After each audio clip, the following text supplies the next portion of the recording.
नमस्कार दोस्तों। आज की कहानी है देवदासी।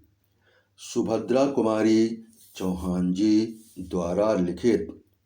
सोकर उठते ही सुरेश की दृष्टि सामने वाले मकान पर पड़ी, जो महीनों से खाली पड़ा था।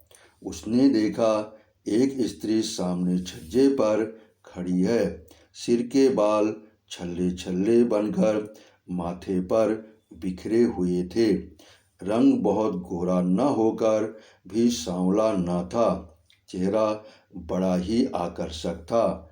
स्त्री के चेहरे पर विषाद की एक गहरी छाप स्पष्ट दिखाई दे रही थी। उम्र कुछ अधिक थी, पर सौंदर्य में किसी प्रकार की कमी न आ पाई थी। सुरेश मंत्रमुग्ध की तरह बहुत देर तक उसकी ओर देखता रहा। स्त्री नीचे सड़क की ओर देख रही थी। आंख ऊपर करते ही उसने सुरेश को देखा। दोनों की आंखें मिली। सुरेश की आंखों में प्रश्न था और रमणी की आंखों में याचना। तुरंत ही किसी प्रकार की आवाज सुनकर रमणी भीतर चली गई। फिर छज्जे के दरवाजे दिन भर बंद रहे। उससे उसके नए पड़ोसी कौन हैं, ये सुरेश बिल्कुल न जान सका। शाम को सुरेश घूमने चला गया। घर लौटा तो 11:30 बज रहे थे। सामने वाले मकान में अब भी प्रकाश था। सुरेश एक आराम कुर्सी पर लेट सा गया। यकायक एक बड़ी ही मधुर संगीत की लहर ने आकर उसकी सारी शिथिलता को दूर कर दिया। वह उठकर बाहर आया। छज्जे पर सामने वाले मकान में कोई गा रही थी। सांवरिया से लाग गए दोनों नैन। सांवरिया से गायिका संगीत कला की विशारदा जान पड़ती थी।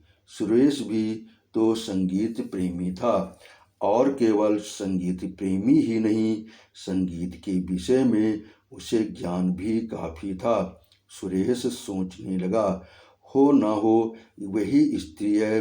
पुरुष के गले में इतनी मिठास आएगी कहाँ से। तब तक गायिका ने गीत का अंतरा गाया। काह करूं कित जाऊं मोरी, सजनी नाही परत मोहे चैन। संवरिया से लागी रहे दो नैन। संगीत बंद हो चुका था। सुरेश कुछ देर तक टहलता रहा और थोड़ी देर में उसे एक हल्की सी चीख सुनाई पड़ी। फिर सब कुछ बंद। सुरेश कुछ न समझ सका कि मामला क्या है। वह जाकर सो रहा। दूसरे दिन सवेरे सुरेश देर तक सोता रहा। जब वह सोकर उठा तब तक छज्जे के सब दरवाजे बंद हो चुके थे। दोपहर को सुरेश अपने कमरे में खड़ा था। यकायक सामने वाले मकान की एक खिड़की का एक कांच निकल आया। सुरेश ने फिर उसी रमणी का मुंह देखा। इन दोनों के बीच काफी अंतर था। चेहरा भी बहुत साफ न दिखाई पड़ा था। रमणी बहुत देर तक सुरेश की ओर देखती रही। आंखों में याचना थी, चेहरे पर करुणा। सुरेश कुछ समझ न सका कि मामला क्या है। वह बैठ गया। बैठ जाने पर वह स्त्री दिखाई न पड़ती थी। कुछ देर बाद सुरेश ने देखा, कांच फिर उसी तरह जहां का तहां लगा दिया गया है। सुरेश के सामने वह स्त्री एक समस्या बनकर प्रकट हो गई। वह कुछ समझ ही न पा रहा था कि मामला क्या है। रमणी न तो कुलवधू सी जान पड़ती थी, न निर्लज्ज वेश्या ही। वह सुरेश की ओर देखती थी जरूर, पर वासना की लपट उन आंखों में नहीं थी। उन आंखों में विषाद के साथ याचना जरूर साफ साफ दिखाई पड़ती थी। ये भी साफ साफ जान पड़ता था कि जैसे वे सुरेश से कुछ कहना चाहती हो, पर अवसर न मिलने के कारण न कह पाती हो। सारे दिन सुरेश इन्हीं गुत्थियों में उलझा रहा और शाम होते ही घूमने चला गया। सुरेश ने सोचा, दूसरों की चिंता में क्यों वह अपना समय बर्बाद करे।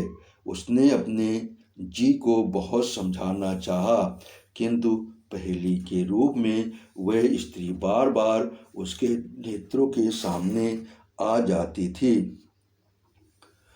सुरेश बहुत रात गए घर लौटा। सोने की तैयारी कर रहा था कि सामने वाले छत पर उसे कुछ बातचीत सुनाई पड़ी। रात की नीरवता में सुरेश ने साफ साफ सुना, कोई कह रहा था, तो तुम सीता सती हो, बस यहीं या उस मंदिर में भी जहाँ हजारों को रिझाने के लिए तुम्हें नाचना और गाना पड़ता था। सीता सती न होकर भी मैं दुराचारणी नहीं हूँ। सुरेश ने सुना, स्वर रमणी का था और आपकी बात मुझे किसी तरह भी मंजूर नहीं। यदि आपने मेरे ऊपर अपनी ताकत आजमाई तो मैं चिल्लाऊंगी। रमणी तेजी के साथ बाहर छज्जे पर निकल आई। अपनी छत पर खड़ा सुरेश बैठ गया। रमणी के साथ साथ उससे बातचीत करने वाला युवक भी बाहर आ गया। स्वर कुछ धीमा करके बोला, प्रतिमा, तुम्हें हम समझाते आ रहे हैं। तुम्हारे साथ किसी प्रकार का जुल्म नहीं करते। हम जानते हैं तुम कुलवधू नहीं हो। नाचने गाने का तुम्हारा पेशा है। ये नहीं अनेक पुरुषों से तुम्हारा संसर्ग रह चुका होगा। एक नहीं अनेक पुरुषों से तुम्हारा संसर्ग रह चुका होगा। फिर हमारे साथ जिसे तुमने अपने मीठे और मधुर व्यवहारों से उन्मत्त बना दिया है, तुम्हारा व्यवहार ऐसा क्यों है? प्रतिमा बोली, मीठे और मधुर व्यवहार का ये अर्थ कदापि नहीं होता नरेंद्र बाबू कि हम आपको अपना शरीर अर्पण कर दें। फिर मेरा ये शरीर तो देवता को अर्पित हो चुका है। मैं देवदासी हूँ, मुझसे ये बात ना होगी।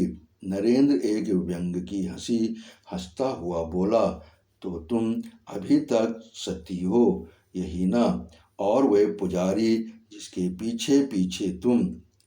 प्रतिमा बात काटते हुए बोली, बस बस रहने दीजिए। आप पुजारी जी का नाम ना लीजिए। वे मेरे पिता के तुल्य हैं। वे बहुत सीधे हैं। अगर वे सीधे ना होते तो आप मुझे वहाँ से धोखा देकर ला भी ना सकते थे। नरेंद्र का नशा उस समय जोर पर था। वो क्रोध से बोला, मैंने उन्हें धोखा दिया है या तुमने मुझे उल्लू बनाना चाहा है? साफ साफ कहो, क्या तुम्हारी खुद की इच्छा न थी मेरे साथ घूमने चलने की? प्रतिमा, घूमने जाना दूसरी बात है और घूमने के लिए बहाने भाग जाना दूसरी बात है। आपने पुजारी जी से नहीं कहा था कि शाम होने से पहले लौट आएंगे? नरेंद्र, ओहो, इतनी भोली तो न बनो। तुम नहीं जानती थी कि हम लोगों ने घूमने की बात क्यों की है। तुम बड़ी नीच हो। सब कुछ तुम्हारे ही कारण हुआ है और तुम अब मुझे ही बेवकूफ़ बनाना चाहती हो। प्रतिमा, यदि मुझे मालूम होता कि घूमने के बहाने आप लोग भगा ले जाएंगे तो मैं आप लोगों के साथ कभी ना आती। झूठ बोलते हुए तुम्हें लज्जा नहीं आती? किसी दूसरे से आंख लड़ गई है, ये क्यों नहीं कहती? बेहया कहीं की, कहकर नरेंद्र गुस्से से छत पर टहलने लगा।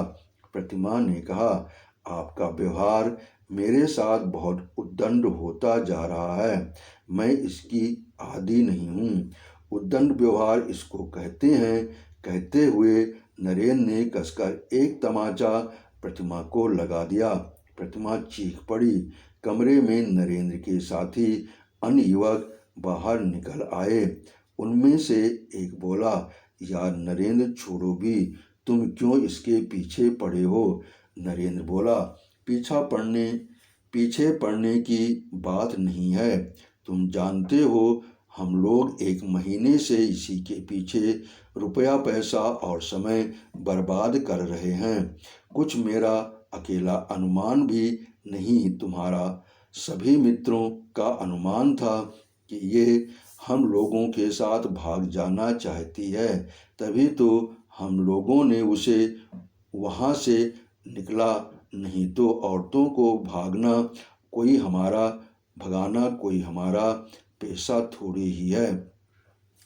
अनुमान गलत भी हो सकता है, एक तीसरे ने कहा, जिसे अनायास ही प्रतिमा से कुछ सहानुभूति हो गई थी।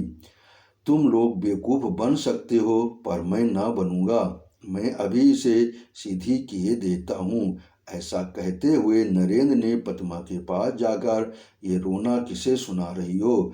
अब कोई तुम्हारे नखरों को देखकर धोखा नहीं खा सकता। तुम्हारी जात ही ऐसी होती है। उल्लू फांस कर रखने में तुम लोग अपनी विजय समझते हो, पर हम वह उल्लू नहीं कि फंस जाएं। पहले तुम्हें फंसा लेंगे, बाद में हम फंसेंगे। प्रतिमा ने कहा, ठीक है, आपकी कैद में हूँ, जो चाहे आप कर सकते हैं।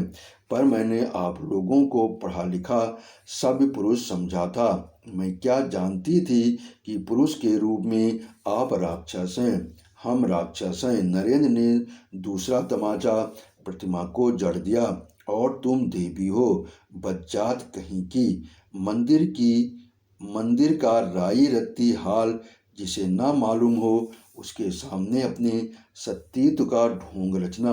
यहाँ पहले ही सब कुछ जान लिया था, तब पैर आगे बढ़ाया था। हमने कोई कच्ची गोलियां नहीं खेली हैं। अब सुरेश से ना रहा गया, उठकर खड़ा हो गया। टार्च फेंकते हुए उसने कहा, आप लोगों की बातचीत करीब आध घंटे से सुन रहा हूँ। इतनी बातें सुनने के बाद इसी परिणाम पर पहुँचा हूँ कि आप लोगों ने इसको कैद कर रखा है। ये आपकी कोई नहीं, इसे आप भगा लाए हैं।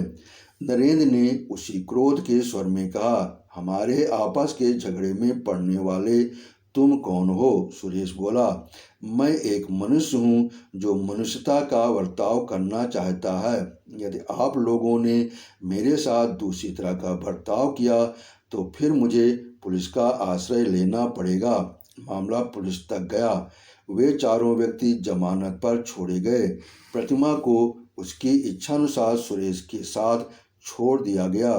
सुरेश उसे उसके मंदिर के पास पहुंचा देना चाहता था, परंतु प्रतिमा उसी रात में बीमार हो गई और लगातार 1 महीने तक बीमार रही। बीमारी से अच्छी होने के बाद अस्पताल से लौटकर प्रतिमा सुरेश की अतिथि हुई। एक दिन सुरेश बोला, अब आपको मंदिर पहुंचाना पड़ेगा, किंतु आपने अब तक ये नहीं बताया कि आप इन लोगों के चंगुल में कैसे फंस गईं। प्रतिमा बोली, गुजरात के देहाती इलाके में दुर्गा देवी का एक बड़ा प्राचीन मंदिर है। मंदिर से लगी हुई बहुत सी जायदाद है, जिसकी सालाना आमदनी 30,000 के करीब होती है। उसी मंदिर की मैं देवदासी हूँ। माता पिता ने मन्नत मांगी थी कि यदि संतान होगी तो कन्या संतान देवता को भेंट चढ़ा देंगे। मैं उनकी दूसरी संतान हूँ। 5 वर्ष की आयु में वे मुझे मंदिर में छोड़ गए। मंदिर के बहुत से ट्रस्टी हैं और एक प्रधान पुजारी और कई पुजारी हैं। प्रधान पुजारी पढ़े लिखे विद्वान और बहुत नेक हैं। मंदिर की आमदनी से बहुत से छात्रों की छात्रवृत्ति मिलती है। बहुत से अनाथ और विधवाओं का पालन होता है। प्रधान पुजारी के कारण मंदिर में किसी प्रकार का अनाचार नहीं हो पाता।